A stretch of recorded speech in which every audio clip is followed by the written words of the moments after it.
Donc notre sujet pour ce soir, c'est prana et pranayama. On l'a titré aussi, on lui a donné aussi le titre Augmenter sa vitalité grâce au pranayama. Donc je pense qu'il y a beaucoup d'entre vous qui ont déjà entendu parler de pranayama et de prana aussi. Donc la définition principale de prana, c'est l'énergie vitale. C'est bon pour toi, Amy ? Ok. Le prana, c'est l'énergie vitale. Donc les yogis disent que le prana est présent partout et en toutes choses. Donc il est présent en nous, c'est ce qui nous fait bouger, respirer, parler, vivre en général. Il est présent en toutes choses aussi, il est présent en tout être vivant, animaux, végétaux. Les yogis disent qu'il est même présent dans les choses inertes, dans les minéraux. Donc c'est vraiment un principe totalement universel de la force et de l'énergie. La manifestation la plus grossière dans notre corps du prana, donc grossière c'est pas dans un sens négatif, c'est juste dans un sens la plus simple on va dire. Donc la manifestation la plus grossière du prana, c'est la respiration. La manifestation la plus subtile, au contraire du prana dans le corps, c'est la pensée. Donc on arrive facilement bien à comprendre, avec ces deux informations-là, que exercer un contrôle sur le souffle, notamment dans les exercices de respiration par exemple, ça permet de contrôler la pensée et donc le prana.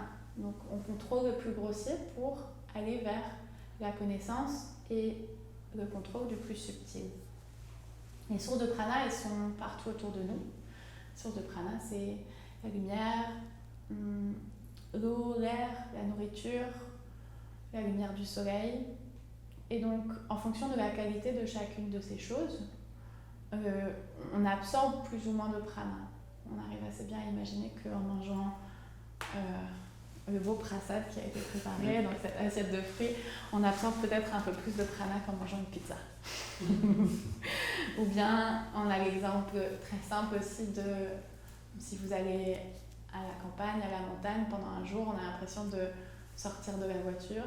Souvent on y va en voiture, on sort de la voiture, on a tout de suite l'impression qu'il y a plus d'énergie, on respire mieux, il y a plus d'espace et il y a plus de prana. Ou bien simplement quand il y a un beau jour de soleil, après quelques jours de pluie, j'espère que ça va venir bientôt, on sort et on a l'impression qu'on peut se recharger littéralement juste avec les rayons du soleil. Encore une fois, les yogis expliquent ça par la présence et la force du prana.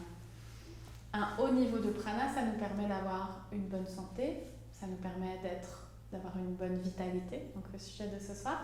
Ça nous permet aussi de rayonner et d'inspirer autour de nous. Donc on a peut-être tous l'exemple d'une personne dans sa vie ou d'une personne qu'on a croisée peut-être même une fois, mais on a l'impression qu'elle rayonne quelque chose, qu'elle dégage quelque chose. Et ça, c'est beaucoup lié au prana. Les yogis, c'est des personnes qui ont cette capacité à rayonner l'énergie autour d'eux. Si vous allez dans un ashram ou que vous allez proche d'une source de yoga comme ça, vous rencontrez des personnes où vous vous dites « Waouh, mais d'où vient toute cette énergie ?» Je veux la même chose, je veux me connecter à la même prise de prana.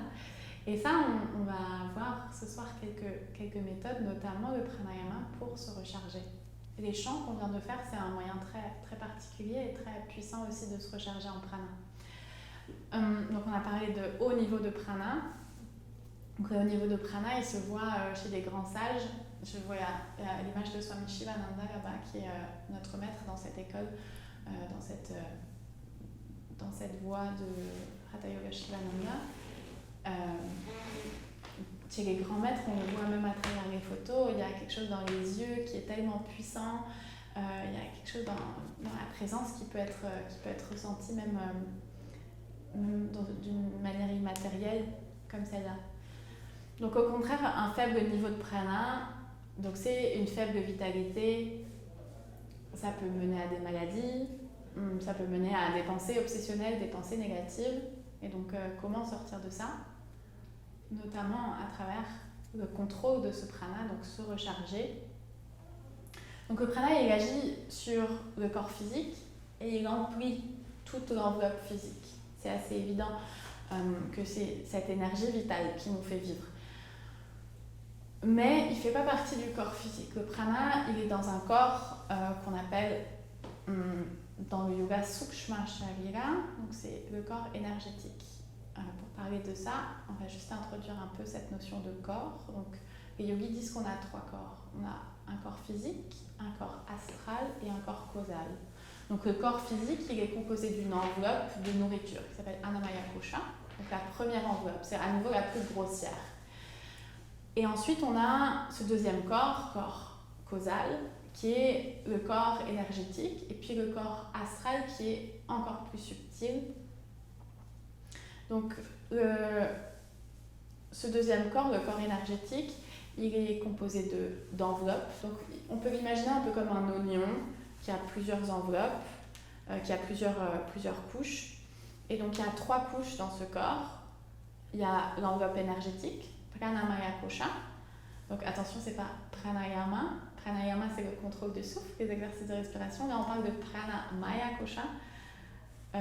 C'est donc l'enveloppe énergétique. Donc c'est une enveloppe énergétique qui est faite de ce qu'on appelle 5 pranas, donc 5 énergies principales du corps.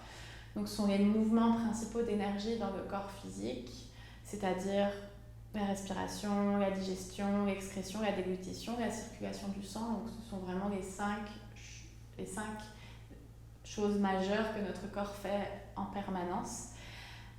Il est complété aussi par 5 pranas mineurs, donc 5 flux d'énergie moins importants. Et par les organes d'action, les karma indriyas. On ne va pas rentrer dans ce détail-là ce soir. Donc le prana dans le corps énergétique, on le ressent dans le corps physique parce que c'est lui qui induit les sensations de chaud, de froid, de faim, de soif. Tout ça, ça nous vient de notre corps énergétique.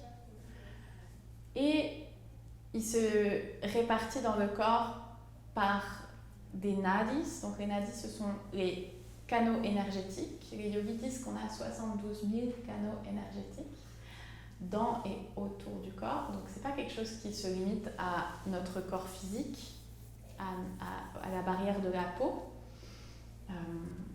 D'ailleurs, on peut le ressentir parfois quand on est proche de quelqu'un qui est très triste, par exemple. On peut presque ressentir cette énergie de tristesse, ou au contraire, quelqu'un qui est très joyeux, qui rayonne. On peut ressentir cette énergie autour de cette personne. On ne sait pas trop comment, mais c'est notre corps énergétique qui est plus grand que juste la barrière de notre peau. Et donc ces nadis font circuler l'énergie, et on a dans le corps énergétique aussi des centres d'énergie, dans ce corps astral, qui s'appellent les chakras. Tout le monde a déjà entendu ce mot aussi en général, qui sont comme des lieux de concentration du prana ou des lieux de stockage du prana. Les chakras, on en a 7 qui sont répartis le long de la colonne vertébrale, mais à nouveau sans rapport direct avec le corps physique. Et ils vont du plus grossier au plus subtil en allant du bas de la colonne vers le haut de la colonne vertébrale. Donc on a le prana qui circule dans les nadis et qui se stocke dans les chakras. Ça va? Oui? Ok, on continue alors. Et cette projection du prana qu'on peut avoir autour de soi, on la connaît nous aussi sous le mot aura. Donc l'aura, il y a des personnes qui sont capables de voir les auras, qui sont capables de voir les couleurs des auras. Donc l'aura, c'est comme cette projection du prana qu'on a au-delà du corps. Le but du yoga, c'est de purifier les nadis, donc purifier les canaux énergétiques pour permettre une meilleure circulation du prana et de se recharger en prana. Le but ultime du yoga, c'est aussi, on parle souvent d'éveiller la Kundalini, donc peut-être que vous avez déjà entendu ce mot-là aussi. La Kundalini, c'est une énergie potentielle, donc on la décrit dans le yoga comme une forme de serpent qui est basée dans Muladhara Chakra, donc le chakra racine le plus bas, et qui, grâce aux exercices de respiration, grâce à divers exercices et grâce à la pratique du yoga, peut s'élever dans le canal principal qui s'appelle Sushumna Nadi, qui est le long de la colonne vertébrale. Donc c'est quelque chose dont on parle assez souvent dans le domaine du yoga, beaucoup en Occident aussi. Éveiller la Kundalini, c'est éveiller une force qui est énorme. Donc la Kundalini, on appelle ça aussi une force cosmique, c'est une force qui est extrêmement puissante, c'est la force primordiale. Donc avant de vouloir éveiller la Kundalini, on va chercher à se purifier beaucoup, beaucoup, beaucoup. Et c'est à ça que nous sert aussi le pranayama, donc la pratique des asanas, des postures et du pranayama, de tous ces exercices de respiration, c'est apprendre à contrôler le souffle et apprendre à contrôler le corps pour apprendre à contrôler le prana et apprendre à contrôler les pensées. On s'en rend compte souvent quand on sort d'un cours de yoga, des cours de yoga intégraux, comme on en fait, un cours de yoga intégral, comme on en fait, où on pratique le pranayama, les asanas, la relaxation. À la fin, on se sent comme plus aligné, comme plus en maîtrise de ses pensées, plus en maîtrise de son énergie, on se sent rechargé. Et donc ça, c'est vraiment un des moyens principaux dans le yoga de se recharger en énergie dans la voie du Raja Yoga, donc du yoga du contrôle de la pensée. Le pranayama, c'est donc le contrôle du souffle, mais pranayama, yama ça veut dire contrôle, la maîtrise, et prana, l'énergie vitale. Donc pranayama, avant d'être exercice de respiration, c'est surtout contrôle de l'énergie vitale. Contrôle, ça peut paraître être un mot assez virulent ou assez négatif. Donc si vous préférez, on peut dire maîtrise. La maîtrise, ça paraît tout de suite un peu plus doux, la maîtrise de l'énergie vitale. Donc la respiration, dans le yoga, elle est composée de inspiration, expiration et rétention du souffle. Les trois sont très importantes dans les exercices de respiration, le pranayama. L'inspiration, souvent, on s'y lie quand on a besoin d'énergie, quand on a besoin d'être rechargé. L'expiration, on s'y relie quand on a besoin de plus de détente. La rétention du souffle, elle s'appelle kumbhaka en sanskrit, et c'est là où on peut vraiment se recharger en prana. Donc dans le yoga, il y a cette idée qu'on est avec un nombre de respirations défini. Et qu'à la fin, quand on a pris toutes ces respirations, vient la mort. Dans le yoga, on dit plus, on quitte le corps physique. Donc c'est comme si notre durée de vie, oui, c'est pas toujours joyeux, mais c'est une belle chose aussi. Donc la durée de vie, elle serait définie à l'avance par un nombre précis de respirations. Donc plus on retient le souffle, et plus on vit. Oui. Donc ça veut aussi dire que réduire le nombre de respirations, donc contrôler son souffle, ça veut dire rallonger sa durée de vie. Exactement. Et donc kumbhaka, la rétention du souffle, non seulement elle augmente la durée de vie, mais elle sert aussi à augmenter la vitalité, la force, la vigueur. Et donc pratiquer régulièrement le pranayama, ça nous permet de stocker ce prana. Donc le prana, il se stocke notamment et en particulier dans Manipura chakra, donc c'est le chakra du plexus solaire qui est dans le corps physique, on peut le situer à peu près au-dessus du nombril. Et donc un yogi qui acquiert beaucoup de prana, il rayonne cette vitalité parce qu'il la stocke, parce qu'il y a une capacité de stocker, de ne pas gaspiller le prana, mais de l'utiliser dans des choses positives, comme par exemple la pratique du yoga. Donc, le pranayama, il a aussi une action à ce moment-là sur le mental. Dans un des textes principaux du yoga, il est dit Yogaschita Vritti Nirodha. C'est un des sutras de Patanjali. Les Yoga Sutras de Patanjali, c'est un des sutras les plus connus dans le yoga. Yogaschita Vritti Nirodha, ça veut dire le yoga est la cessation des modifications de l'esprit. Donc, le yoga, ça veut dire contrôler son mental, penser moins ou avoir des pensées plus élevées. il dit carrément que le yoga, c'est la cessation des ondes. Donc, quand on est dans l'état de yoga, l'état de méditation absolue, toute l'énergie va vers une seule pensée très très positive. Donc ça nous montre aussi ce lien entre le prana et les pensées. Et on peut voir quand on est par exemple très très concentré sur quelque chose, si vous essayez d'écouter quelque chose qui n'est pas très fort par exemple, ou si vous essayez de vous concentrer très fort sur un élément, en général, vous avez déjà observé ce qu'on fait? Si je commence à vous parler très très pas fort. En général, on retient son souffle. Donc, peut-être que vous pouvez l'observer la prochaine fois quand vous avez un moment où vous vous rendez compte de votre concentration.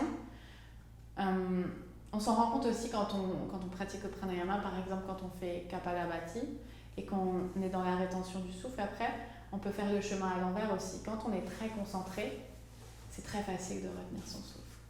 Dès qu'on perd la concentration, dès qu'il y a des pensées qui viennent, parfois 1 minute, on dirait que ça en fait 5. Donc, il y a ce lien entre le prana et la pensée, entre l'énergie et la pensée. On peut voir l'effet inverse aussi en cas de stress, si on est en colère, si on a des émotions très fortes. Au contraire, la respiration elle s'accélère. On n'a plus de contrôle du souffle et plus de contrôle de la pensée. Donc, les pensées, elles sont très liées au souffle et très liées aussi à notre niveau d'énergie, à notre vitalité. Et donc, le contrôle de l'esprit, du mental, il est possible seulement s'il y a un contrôle du souffle et donc du prana. Donc, contrôler le souffle, ça veut dire contrôler le prana, ça veut dire contrôler l'énergie physique et l'énergie mentale. Et donc, la vitalité, finalement, est-ce que ce ne serait pas juste un effet secondaire de tout ça? Je vais rappeler un petit peu les exercices de pranayama classiques qu'on va pratiquer juste après un petit peu. Donc, juste un peu rappeler leurs bienfaits. Donc, en général, on pratique nous beaucoup Kapalabhati. Donc, Kapalabhati, c'est cet exercice où l'expiration est très active, l'inspiration est passive. On fait quelques cycles de ces pompes. Et puis, on va vers une rétention du souffle. Donc, Kapalabhati, c'est considéré comme un exercice de pranayama, mais c'est aussi considéré comme un kriya. Les kriyas sont des exercices de purification. Et donc, le fait de se concentrer sur l'expiration au début de l'exercice, ça nous permet de vider, de nettoyer les poumons plus que dans une respiration habituelle. Donc, on dit que dans une respiration habituelle, on remplit et on vide 1 à 2 tiers des poumons. Mais il y a toute une partie des poumons qui n'est pas utilisée de manière systématique dans la respiration de tous les jours et de notre vie quotidienne. Donc, on peut l'imaginer un peu comme une tasse qui est déjà pleine, et si on veut y mettre de la nouvelle énergie, du prana qui est dans l'air, on vide d'abord la tasse pour la remplir à nouveau de cette nouvelle eau, de ce nouvel air. Donc Kapalabhati, ça nous sert à vraiment nettoyer les poumons avant de se recharger à nouveau avec de l'air neuf et frais. La rétention du souffle, dans la deuxième partie de cet exercice, elle nous permet de recharger le mental et de recharger le plexus solaire, de se recharger en prana, en énergie vitale. Donc ça, c'était pour Kapalabhati. Le deuxième exercice qu'on pratique beaucoup, c'est Anuloma Viloma. Il est aussi connu par beaucoup sous le nom de Nadi Shodhana. Donc, il équilibre les énergies dans le corps, il nous permet de purifier les nadis, donc c'est un exercice qui est très très puissant pour la purification du corps énergétique. Et il augmente notre capacité respiratoire, notre capacité vitale. Aussi, dans Anuloma Viloma, on amène souvent la concentration vers Ajna Chakra, vers le point entre les sourcils. Et ça permet vraiment au mental de s'intérioriser, à la concentration de se faire encore plus. Et le troisième, on va pratiquer Brahmari. Ok. Brahmari, il est connu sous le nom de la respiration de l'abeille. c'est un pranayama qui recharge beaucoup le système nerveux. Et aussi, donc, c'est un exercice où on vient à l'inspiration créer un léger ronflement. Et à l'expiration, on fait comme le bruit de l'abeille. Et cette vibration, elle a un effet très puissant sur le système endocrinien, notamment la glande pinéale qui est située à l'arrière du crâne. Donc c'est un très bon exercice pour recharger le système nerveux et le système endocrinien. Dans le pranayama, en général, il y a aussi l'immobilité du corps qui nous permet de conserver le pranayama. Donc évidemment, moins on bouge, plus on a d'énergie, parce que moins l'énergie est gaspillée. Donc dans le pranayama en général, on cherche à équilibrer ces énergies dans le corps. On a parlé des nadis, de ces canaux d'énergie. Il y en a trois principaux, qui sont situés le long de la colonne vertébrale. Deux d'entre eux s'appellent Ida et Pingala. Donc Ida et Pingala, ils sont situés à droite et à gauche de la colonne vertébrale. Pingala, c'est une énergie solaire qui réchauffe. C'est une énergie ascendante dans le corps. Ida, c'est une énergie descendante dans le corps qui, au contraire, va venir refroidir. Donc c'est un peu ces énergies solaires et lunaires qui correspondent aussi au système sympathique et parasympathique du corps, donc le système qui, en anglais on l'appelle fight or flight, donc l'énergie de combat ou de fuite, ou au contraire l'énergie qui va calmer le corps. Ça correspond aussi à l'hémisphère gauche et à l'hémisphère droit du cerveau.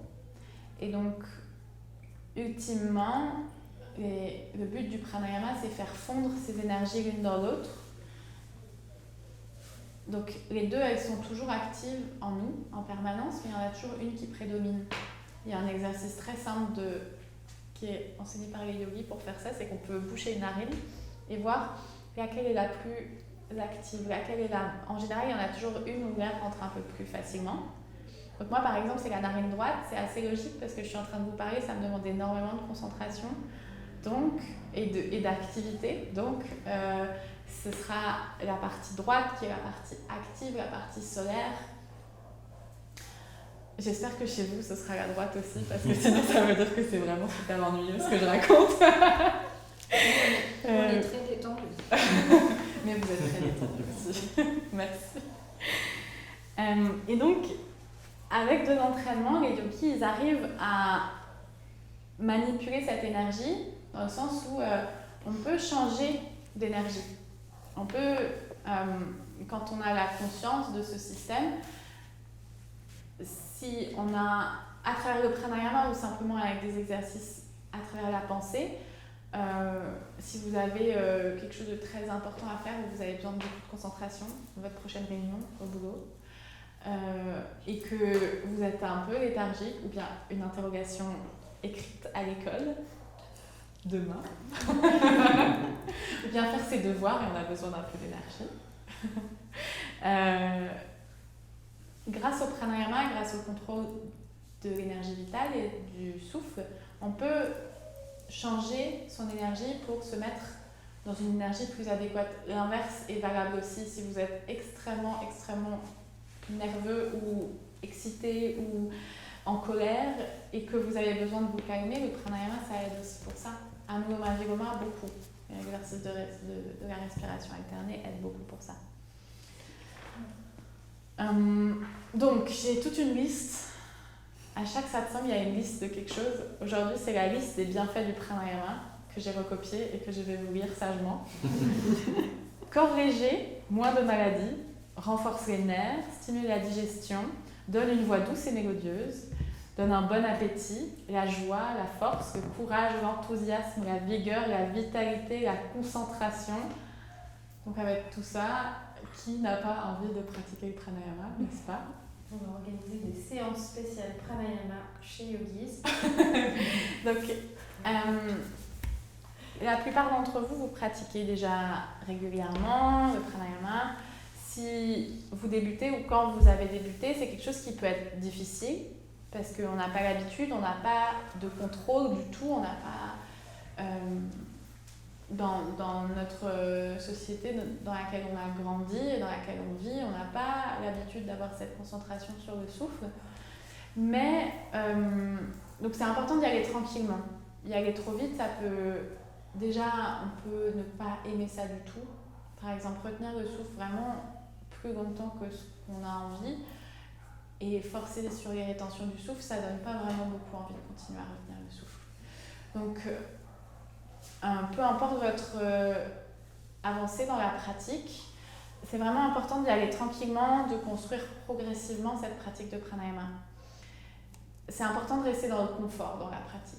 Si la pratique est vraiment trop inconfortable, ça veut peut-être dire que vous allez un peu loin ou que vous retenez un peu longtemps. Donc même si vous êtes dans une pratique de groupe, il est toujours possible d'adapter cette pratique, donc de compter plus vite, ou de compter un compte de moins, ou de pratiquer à votre rythme. Il y a des personnes qui trouvent ça ennuyeux aussi, le pranayama. Je pense que j'en faisais partie au début, pour être honnête. Tout le monde dit oui, moi aussi, dans cette salle, super. Non? Love at first sight. Bon, il y a des personnes qui peuvent trouver ça ennuyeux, mais ça demande vraiment de la persévérance pour passer au-delà. Et l'exercice principal à faire, c'est vraiment renforcer sa concentration dans ce cas-là. Parce que souvent, on est ennuyé parce que le mental va au part, le mental a envie d'aller au part. Il est souvent décrit comme ce singe fou qui a envie de sauter un peu partout. Et donc, dans la pratique du pranayama, il y a la nécessité de contrôler le mental. Parce que le corps ne fait pas grand-chose. Et le mental doit se calmer et doit venir au même niveau de non-activité que le corps. Donc, ça demande assez d'investissement, d'énergie, aussi de conviction d'y aller. Mais je vous encourage vraiment beaucoup à prendre cette décision de pratiquer. Donc, même si vous allez à un cours de yoga, si vous êtes intéressé par le pranayama, que vous sentez que vous avez besoin de plus de vitalité, que c'est quelque chose qui vous parle, d'augmenter votre vitalité, votre concentration, je vous encourage vivement à avoir une pratique personnelle de pranayama aussi. Donc une pratique de pranayama, ça n'a pas besoin d'être 1 heure tous les jours sur votre tapis. Ça peut être 10 minutes. Ça peut être... on fait 1 ou 2 cycles de Kapalabhati et quelques cycles de Anuloma Viloma, la respiration alternée. Je vous encourage vivement à essayer. Juste essayer de le faire, de tester, d'avoir cette régularité, d'avoir cet engagement vers vous-même, de peut-être le tester sur 1 mois, ou de juste observer 10 minutes, ça va. 10 minutes, on peut se dire qu'on dort un peu moins, on met le réveil 10 minutes plus tôt et on fait 10 minutes d'exercice de respiration. On peut essayer. C'est quelque chose qui est faisable. En général, on a plus d'énergie avec 10 minutes de pranayama qu'avec 10 minutes de plus de sommeil dans sa nuit. Donc, essayez. Si vous avez... Enfin, si tous ces magnifiques bienfaits et que toute cette discussion vous inspire, essayez d'avoir cette pratique régulière et de voir à quel point ça peut changer un quotidien, à quel point ça peut changer un niveau énergétique et à quel point ça peut nous changer la vie. C'est un peu trop de dire ça? Non, on va le dire quand même, à quel point ça peut vous changer la vie. Voilà. J'avais envie de terminer, est-ce qu'on a encore le temps? Oui.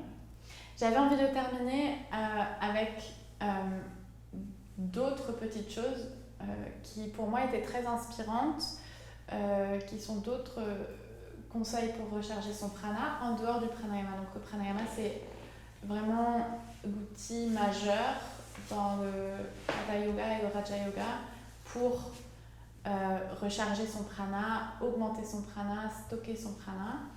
Mais on a dit que le prana était partout dans la nature, partout autour de nous. Et donc il existe d'autres moyens de recharger son prana. Il est très connecté au sens aussi. Donc est présent dans la nature, donc on peut se recharger aussi en se connectant aux éléments de la nature. Donc pour donner quelques exemples, se connecter à l'élément de la terre, ça peut être marcher en forêt, dans la nature, ça peut être marcher pieds nus si vous voulez vraiment pousser le vis jusqu'au bout, le contact direct avec la terre, ça peut être aussi manger des choses qui viennent directement de la terre.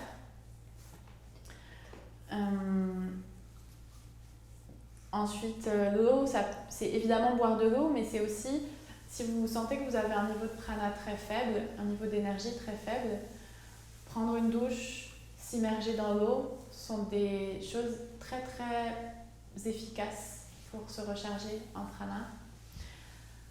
Ensuite, l'élément du feu, évidemment l'énergie du soleil, on l'a déjà dit au début de cette introduction au prana, que simplement s'exposer au soleil, souvent ça nous recharge énormément, mais aussi la nourriture qui a été rechargée par le soleil. Donc pas la nourriture qu'on peut appeler de seconde main. Donc la nourriture de seconde main, il n'y a pas un truc négatif contre la seconde main, attention. On appelle nourriture de seconde main par exemple la vache qui mange l'herbe et l'homme qui mange la vache. En fait, on mange, dans le yoga, on dit qu'on mange le prana, l'énergie vitale qui est dans l'herbe. Donc, autant directement manger ce qui vient directement de la terre.